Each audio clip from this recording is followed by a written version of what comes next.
नमस्कार, 99 न्यूज के इस बुलेटिन में आपका स्वागत है। मैं हूं आपके साथ सोमनाथ तिवारी। धनबाद बैंक मोड़ थाना क्षेत्र के वासेपुर में आज अपराधियों ने जमीन कारोबारी नन्हे खान की गोली मारकर हत्या कर दी। बताया जाता है कि नन्हे खान वासेपुर के अलीनगर के पास थे, तभी बिना नंबर की बाइक से आए अपराधियों ने उन पर ताबड़तोड़ फायरिंग कर दी, जिससे वहां भगदड़ मच गई। अपराधियों ने नन्हे खान को 4 गोली मारी, जिसके बाद उसे आनन फानन में लोगों ने धनबाद के SNMMCH में भर्ती कराया, जहां इलाज के दौरान कुछ ही देर बाद उसकी मौत हो गई। इधर घटना के बाद मौके पर पहुंची बैंक मोड़ पुलिस मामले की छानबीन में जुटी है। इस मामले में नन्हे खान के सहयोगी और फहीम खान का बेटा इकबाल खान ने आरोप लगाया है कि प्रिंस खान, बंटी खान, हैदर और 2 अन्य लोगों ने नन्हे खान पर गोली चलाई है। पुलिस हर पहलू पर गहनता से जांच कर रही है।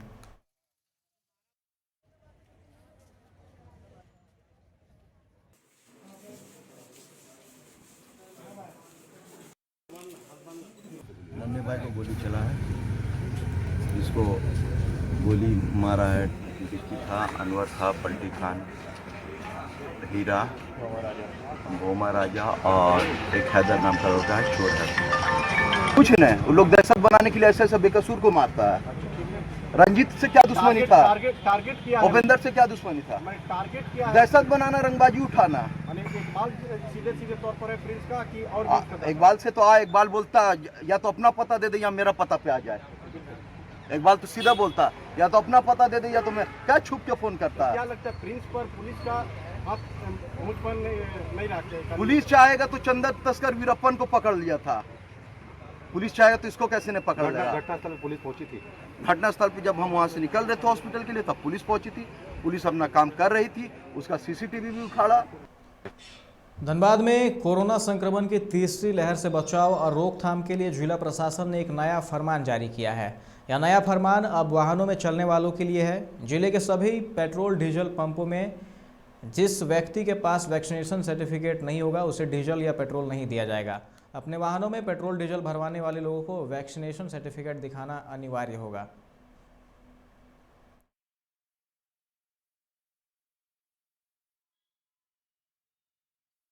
जिला प्रशासन के द्वारा माननीय उपायुक्त डीसी सर के माध्यम से जितने भी धनबाद जिला अंतर्गत दुकानदार हैं, फुटपाथ दुकानदार, petrol pump, auto driver, bus driver, truck driver, इन सभी को निर्देश दिया गया है कि अपना जिनका भी फर्स्ट डोज हो चुका है वो अपना सेकेंड डोज ले ले, और जिनका एक भी डोज नहीं लिया गया है उनको अपना डोज करा लेना, पहला डोज करा लेना। उसी क्रम में आज धनबाद हटिया में बहुत से ऐसे व्यवसायी भाई हैं हमारे जो अपने दुकान धंधा करते हैं लेकिन वैक्सीनेशन कैंप पे जाकर ले नहीं पा रहे थे, तो इनके लिए हम लोगों ने आज यहाँ हीरापुर हटिया में वैक्सीनेशन साइट बना दिया है ताकि ये लोग अपना वैक्सीनेशन भी करा सके और अपना व्यवसाय भी कर सकें। ये प्रशासन ने और स्वास्थ्य विभाग ने ये सोचा है कि जो हमारा वैक्सीनेशन की दर जो अभी चल रही है, हमारा धनबाद का फर्स्ट डोज 63% और सेकेंड डोज 26 या 27% के आसपास है, तो बहुत बड़ा गैप है। ज़्यादा से ज़्यादा लोगों को वैक्सीनेट कराना हमारा उद्देश्य है। और पेट्रोल पंप वगैरह जो जगह है वो एक सार्वजनिक प्लेस है जहाँ अन्य लोगों का भी आना जाना बना रहता है। अगर वैक्सीनेटेड पर्सन वहाँ पहुँचते हैं तो कोविड का थर्ड वेव के लिए भी जो हम लोग तैयारी कर रहे हैं, ज़्यादा से ज़्यादा माने लोगों को वैक्सीनेट कराएं ताकि कोविड का प्रसार रोका जा सके बीमारी का। तो ये भी कारण है जो प्रशासन ने ये तय किया, क्योंकि व्हीकल यूज करने वालों की संख्या भी अच्छी खासी है, तो इसलिए पेट्रोल पंप पर ये बंदिश लगाया। अगर सरकार और भी इसी तरह का कोई बंदिश कर दे, बाइक में जाने वाले के लिए भी वैक्सीनेशन का दोनों डोज चाहिए, तो इस तरह तमाम बंदिशें लगेगी तो धीरे धीरे लोग जो है अपना दोनों डोज लेने के लिए भी तत्पर होंगे। ऐसा भी देखा जा रहा है कि लोगों ने फर्स्ट डोज ले लिया, 84 दिन बीत गया है और उसके बाद भी सेकेंड डोज के लिए लोग नहीं आ रहे हैं। अब ये हम लोगों ने एक कॉल सेंटर बनाया अपने यहाँ, लगभग 7-8 आदमियों को रख के, और जो लिस्ट निकाला जिनका 84 दिन से ज़्यादा था, लगभग 6000 वैसे अनुमानित लोग थे, उनसे संपर्क करने का, जिसमें 3664 लोगों को हमने टेलीफोनिक संपर्क किया। 22% ऐसे लोग निकले जिनका था कि उन्होंने सेकेंड डोज कहीं ना कहीं ले लिया था, लेकिन बाकी लोग से या तो संपर्क नहीं हुआ है या बाकी लोग बोल रहे हैं आपको याद नहीं है। देखिए, कोरोना आपदा के टाइम में केंद्र सरकार राज्य सरकार के सामूहिक कार्यक्रम में वैक्सीनेशन का प्रोग्राम चल रहा है, जिसमें हम देखेंगे धनबाद प्रॉपर में 60% फर्स्ट डोज ले चुके हैं और सेकेंड डोज में अराउंड 30% के लोगों ने ले चुके हैं। तो समय का एक बहुत बड़ा गैप बाकी बचा हुआ है, जिन्होंने अभी पहला डोज भी ले लिया है और सेकेंड डोज में काफ़ी गैप। तो उसको देखते हुए और साथ ही साथ जो हम लोग का कैंप साइट होता है, वैक्सीनेशन साइट होता है, वहाँ पे देखेंगे कि 1 महीने पहले जहाँ तक जितने वैक्सीनेशन उपलब्ध होते उससे ज़्यादा लोग रहते थे और हम किसी कारण से वैक्सीनेट नहीं कर पाते थे क्योंकि वैक्सीनेशन की संख्या कम थी। लेकिन अमूमन पिछले 1 महीने में आप देखेंगे कि हमारे पास वैक्सीनेशन की कोई कमी नहीं है, परंतु जो टर्नआउट हो रहा है लोगों का वैक्सीनेशन की, वो संख्या कम हो रही है। और जबकि हम डाटा वाइज देखेंगे तो 40% आबादी स्टिल हमारी फर्स्ट डोज नहीं हो पाई। तो उक्त के आलोक में जिला स्तरीय समिति ने डिसाइड किया था कि इस संख्या को बढ़ाने के लिए अगर कुछ हम लोग फोर्सफुल इन्फोर्समेंट का कार्य करेंगे, जैसे सब्जी मंडी, पेट्रोल पंप, जो हमारे टैक्सी चालक हैं या ऑटो चलाते हैं, बसेस, इनको अगर हम टारगेट करते हैं तो स्वाभाविक हमारा ओवरऑल परसेंटेज भी बढ़ जाएगा और किसी तरह हम कोरोना के फैलाव को भी रोक सकेंगे। तो इसी मद में जिला स्तरीय समिति ने डिसाइड किया था। मकसद हमारा एक ही था कि संख्या बढ़ जाए। हमारा मकसद ये नहीं कि किसी का कार्य बाधित हो या आवागमन में किसी को झरिया में आज 18 वर्ष और इससे अधिक उम्र के दिव्यांग लोगों का नाम मतदाता सूची में दर्ज कराने को लेकर 1 दिवसीय कैंप लगाया गया, जिसमें शारीरिक रूप से दिव्यांग, मुकबधिर, मानसिक रूप से दिव्यांगों का नाम मतदाता सूची में जोड़ा गया। मौके पर झरिया रिसोर्स सेंटर के फिजियोथेरेपिस्ट डॉक्टर मनोज सिंह ने कहा कि आज के इस विशेष शिविर में करीब 25 से 30 दिव्यांगों का मतदाता सूची में नाम जोड़ा गया है, जिन्हें अब मत देने का अधिकार प्राप्त हो गया है।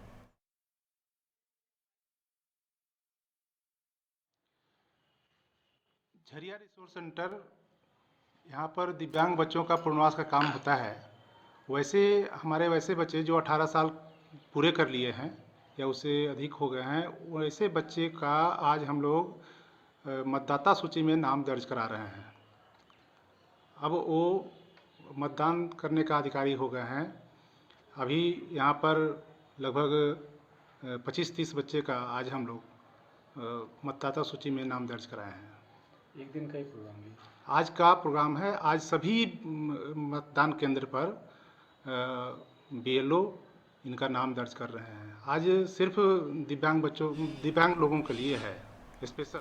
बस्ताकोला क्षेत्र के KOCP विभागीय परियोजना के उत्पादित कोयले को डीओ ट्रक लोडिंग के लिए डंपिंग करने की मांग को लेकर जनता मजदूर संघ बच्चा गुट के बैनर तले असंगठित मजदूरों ने आज चांद कुइयां मोड़ से जुलूस निकाला। इस दौरान कुइयां डंप 2 में BCCL प्रबंधन के खिलाफ नारेबाजी और प्रदर्शन किया गया। इस दौरान जमन्स के नेता मनोज सिंह ने बताया कि स्थानीय KOCP प्रबंधन साजिश के तहत कुइयां डंप 2 के मजदूरों के साथ भेदभाव कर डंप 1 में विभागीय कोयला गिरा रही है, जिसके कारण डंप 2 के ट्रक लोडर मजदूरों के रोजगार नहीं मिल पा रहा है, जबकि KOCP विभागीय परियोजना से डंप 2 की दूरी मात्र 500 मीटर है। उसके बाद भी स्थानीय प्रबंधन कमीशनखोरी और भ्रष्टाचार को बढ़ावा देते हुए विभागीय परियोजना से 2 किलोमीटर दूर ट्रांसपोर्टिंग कर कोयला डंप 1 में गिरा रहा है।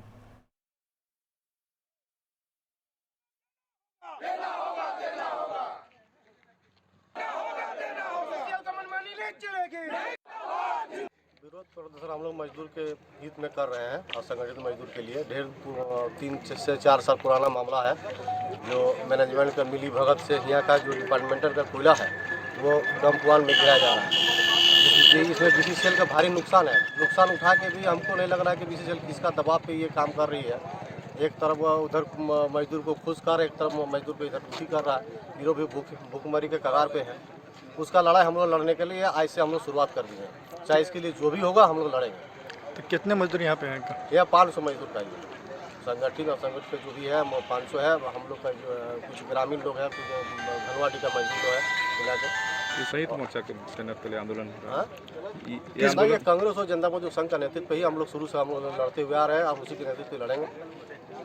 तो अभी किसी से वार्ता होता नहीं? वार्ता अभी तो समय दिए हैं वार्ता को, हम अभी जाएंगे वार्ता करने के लिए। ये हम लोगों का विगत 4 साल से ये मामला चल रहा है। डंप 2 में कोयला विभागीय खनन परियोजना से जो चल रहा है उसका गिराने का मैनेजमेंट कई बार हम लोगों को लिखित आश्वासन, मौखिक आश्वासन भी दिया कि हम लोग डंप 2 में कोयला गिराएंगे, लेकिन न जाने किस परिस्थिति में, किसके दबाव में ये कोयला जो है यहाँ का डंप 1 में गिरता है और उसके चलते कंपनी को कम से कम साल में लाखों रुपया का नुकसान, डीजल का खपत ज़्यादा होता है। उसके पीछे एक ही कारण हमको लगता है कि हो सकता है कि कोयला चोरी का जो गोरख धंधा बस्ता कोला क्षेत्र में चल रहा है उस डंप से आराम से चलता है और यहाँ पर उनका ये दाल नहीं गलने वाला है। इसके चलते प्रबंधन और वहाँ और तथा कथित कुछ नेता है जो मजदूरों का हक खाकर आज सुकून के चैन से सोए हुए हैं, वो लोग की साठगांठ से प्रबंधन जो है चल रहा है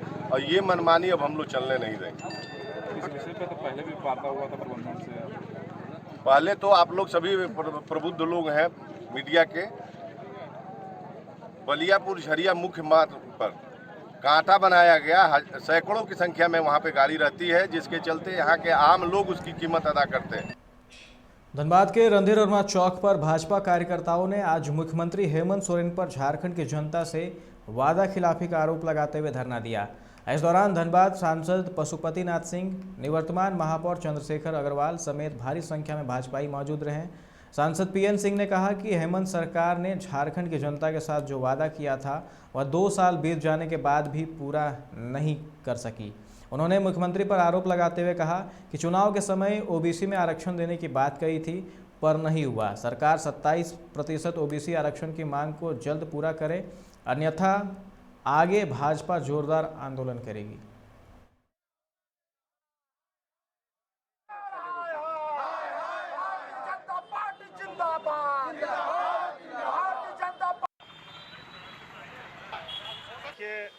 एक पुराना गाना आपको याद होगा,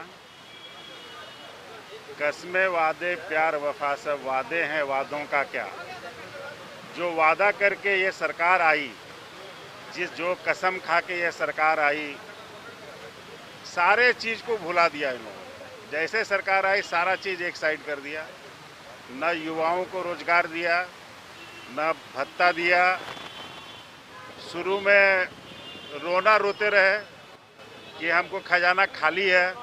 ये लगता है कि एफडी करके गए थे, पिछली बार जब ये गए थे तो ये फिक्स डिपॉजिट करके गए थे, जिसको तोड़ तोड़ के लोगों ने काम किया था। अभी 2 साल हो गया, अभी भी काम सब नदारत है। इनके वादे नदारत, काम नदारत, पूरी तरीके से सरकार हर फ्रंट पे फेल है। इन्होंने खुद कहा था 23% आरक्षण देंगे, छीन के लाने की बात नहीं है। इनको याद दिलाया जा रहा है कि आपने जो गुमराह किया है और गुमराह करके जो आप सत्तासीन हुए हैं, ये उनको बार बार याद दिलाया जा रहा है। और इनको भारतीय जनता पार्टी एक सशक्त भूमिका के रूप में लगातार इनको याद दिला रही है। संयुक्त रूप से यहाँ 1 दिवसीय धरना का कार्यक्रम है। ओबीसी को राज्य सरकार 27% आरक्षण दे। केंद्र सरकार ने जो आरक्षण नीति लागू किया और जिसका क्रियान्वयन भी प्रारंभ कर दिया, स्टूडेंट को 27% आरक्षण दे दिया। और पहली बार आपने देखा कि मोदी सरकार ने पिछड़ी जाति आयोग बनाने का काम किया, जिसको संवैधानिक दर्जा पूर्व में कांग्रेस सरकार ने कभी उसको संवैधानिक दर्जा नहीं दिया। रघुवर सरकार ने जातीय पिछड़ी जाति की संख्या क्या है उसका भी सर्वे कराया। अब जब सर्वे हुआ तो हेमंत सोरेन जी ने एएमएम के नेता के रूप में चुनाव प्रचार में भी इस बात को कहे कि ये हमारी सरकार बनेगी तो पिछड़ी जाति को हम 27% अपने चुनावी वादा को कुर्सी मिलने के बाद 2 साल पूरा हो गए। धनबाद में ऑटो चालकों के लोगो उपलब्ध करने के निर्णय के बाद परिवहन विभाग के वादा खिलाफी से ऑटो चालकों में आक्रोश है। आज झारखंड मजदूर मोर्चा ने अपनी बात रखते हुए डीटीओ कार्यालय पहुंचे। ऑटो चालक संघ के अध्यक्ष सुनील रवानी ने कहा कि 7 सितंबर को जिला परिवहन पदाधिकारी और ट्रैफिक डीएसपी के साथ बैठक में यह आश्वासन मिला था कि 2500 ऑटो को लोगो उपलब्ध कराया जाएगा, जबकि महज 1500 ऑटो को ही लोगो देने का निर्णय लिया गया है, जबकि शहर में 5000 के करीब ऑटो का परिचालन होता है। पदाधिकारियों के इस निर्णय से ऑटो चालकों में आक्रोश है। उन्होंने कहा कि ऑटो का सभी कागजात सही रहने के बाद लोगों नहीं मिलने से जगह जगह चेकिंग में ऑटो पकड़ ली जाती है और फिर जुर्माना लगाया जाता है।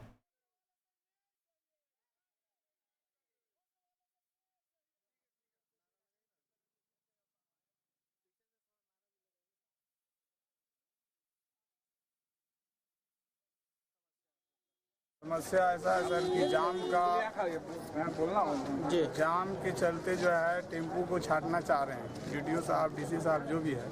हम लोग गरीब युवा लड़का हैं, सभी शादीशुदा हैं, बाल बच्चेदार हैं और टेम्पू से कमा करके घर का पालन पोषण करते हैं। तो जाम और प्रदूषण कर लेकर के हम लोग टेम्पू वाला को टेम्पू वाला को रूट परमिट नहीं मिला है, लोगों नहीं मिला, उसके चलते जो है जहाँ तहाँ जाम चेकिंग कर रहे हैं और चेकिंग के दौरान जो है हम लोग गाड़ी नहीं चला पा रहे हैं। बैंक का भी पैसा देना है, घर भी चलाना है।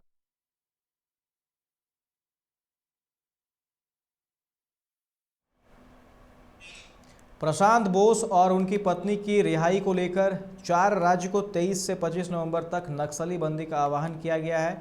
बंदी को लेकर जसीडीह झाझा क्यूल रेलखंड पर चौकसी बढ़ा दी गई है। इसको लेकर आरपीएफ और जीआरपी को अलर्ट रहने का निर्देश दिया गया है। इसके अलावा रेल रूट से गुजरने वाली विशेष ट्रेन के आगे पायलट ट्रेन चलाए जाने का निर्देश दिया गया है। ट्रेनों में स्क्वाड पार्टी की संख्या बढ़ाई गई।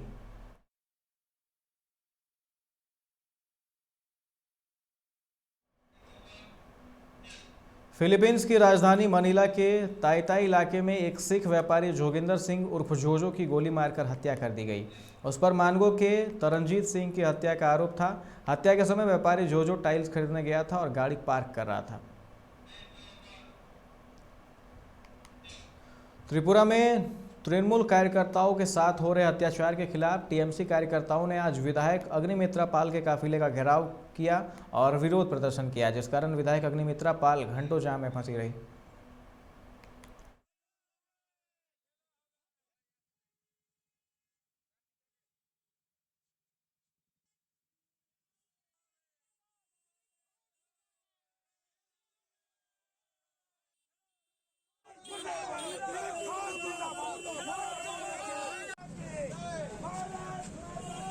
তেলের দাম কমাচ্ছেন না, চারিদিকে দুর্নীতি, পুলিশের রিক্রুটমেন্ট দুর্নীতি, টিচার্স রিক্রুটমেন্ট দুর্নীতি, নার্সরা অনশনে বসে আছে, ডাক্তাররা অনশনে বসে আছে, ছোট ছোট বাচ্চাদেরকে বিক্রি করে দেওয়া হচ্ছে, হোমের মধ্যে মহিলাদেরকে যৌন শোষণ করা হচ্ছে। নিজের দিকে কান দেখিয়ে দিন, কাজ করুন, তা না করে রাস্তার মধ্যে দাঁড়িয়ে বিক্ষোভ করছে। দিলীপদার তৃণমূলের কর্মীদের ওপর এবং নেতাদের ওপর অত্যাচার চালাচ্ছে, তার প্রতিবাদে আজকে এখানে দিলীপ ঘোষ এবং অগ্নিমিত্রা পাল এসেছিলেন। আমরা তার বিরোধ প্রদর্শন করলাম। আমরা বিনা ঝান্ডায় বিনা ডান্ডায় সাধারণ মানুষকে সঙ্গে নিয়ে আমরা पश्चिम बंगाल भाजपा के पूर्व पश्चिम बंगाल प्रदेश अध्यक्ष और सांसद दिलीप घोष चाय पर चर्चा के लिए आज बर्नपुर में पहुंचे, जहां टीएमसी कार्यकर्ताओं ने हुटिंगबाजी की। बर्नपुर बस स्टैंड के पास चाय पर चर्चा करने के बाद जैसे ही वह निकले, उनके काफिले के सामने टीएमसी कर्मियों ने खेला होवे के नारे लगाने शुरू कर दिए। इधर भाजपा कार्यकर्ताओं ने दिलीप घोष जिंदाबाद और जय श्री राम के नारे लगाए, जिससे कुछ देर के लिए स्थिति तनावपूर्ण बनी रही। हालांकि पुलिस के हस्तक्षेप से स्थिति को सामान्य किया गया।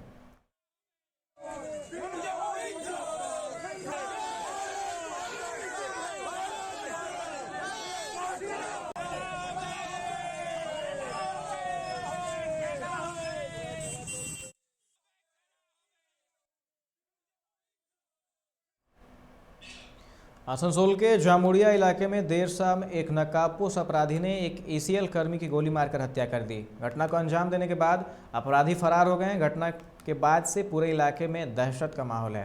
घटना की सूचना के बाद मौके पर पहुंची जामुड़िया थाना पुलिस मामले की जांच में जुट गई है। मृतक एसीएल कर्मी मदन बावरी प्रतिदिन इलाके के एक मटन शॉप में आना जाना करता था। घटना के वक्त भी वह इलाके के कुछ लोगों के साथ मटन शॉप पर था। तभी अचानक से एक नकाबपोश अपराधी दुकान की तरफ आगे बढ़ा और उसने रिवॉल्वर निकाली और मदन बावरी के ऊपर ताबड़तोड़ 3 गोलियां चला दी। इस गोलीबारी में मदन बावरी की घटनास्थल पर ही मौत हो गई। फायरिंग के बाद पूरा इलाके में भगदड़ मच गई।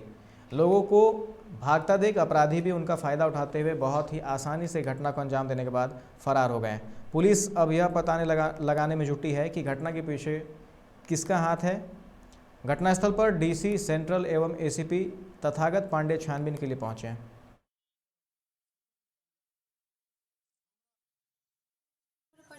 কারোর নাম ধরে দেখিয়ে দেবো যে ইনি শত্রু, কিন্তু সেটা যদি তদন্ত করা হয় তো তবেই না আমাদের বোঝা যাবে যে কে শত্রু আর কি কেন করলো, কি জন্য করলো আর কে সে, তাহলে আমরাও দেখতে পাবো তাকে। তাড়াতাড়ির মধ্যে যেন তদন্ত হয় আর তার শাস্তিটা যেন কোন আপনার বাবা কি করতেন? হিসেল কর্মী নাকি? তো কারোর সঙ্গে কোনো শত্রুতা ছিল এরকম কি জানা যায়? জানা যাচ্ছে এখানে বলুন, আমরা তো কোনোদিন কল্পনা করতে পারিনি कि আমাদের চান্দা মোড়ে এত বড় ঘটনা ঘটে যাবে। इस बुलेटिन में फिलहाल इतना ही। तमाम खबरों के लिए आप देखते रहे 99 न्यूज़। नमस्कार।